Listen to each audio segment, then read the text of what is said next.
જંતુનાશકાના 3 વધાર હકાવ કરવા નહીં. આમ કરવાથી જીવાતોમાં જે તે જંતુનાશકો સામે પ્રતિકારક શક્તિ પેદા થશે નહીં. તેના કારણે જંતુનાશકોનું પ્રમાણ વધારવાની જરૂર નહીં પડે અને અવશેષોના પ્રશ્નો ઘટશે.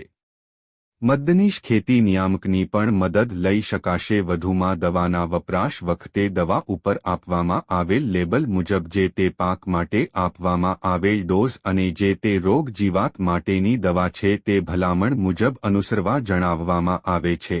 આ અંગે વધુ જાણકારી માટે જે તે વિસ્તારના ગ્રામસેવક, વિસ્તરણ અધિકારી, ખેતી અધિકારી, તાલુકા અમલીકરણ અધિકારી, મદદનીશ ખેતી નિયામક, જિલ્લા ખેતીવાડી અધિકારી, નાયબ ખેતી નિયામક, વિસ્તરણ અને નાયબ ખેતી નિયામક, તાલીમ નો સંપર્ક કરવા યાદીમાં જણાવાયું છે.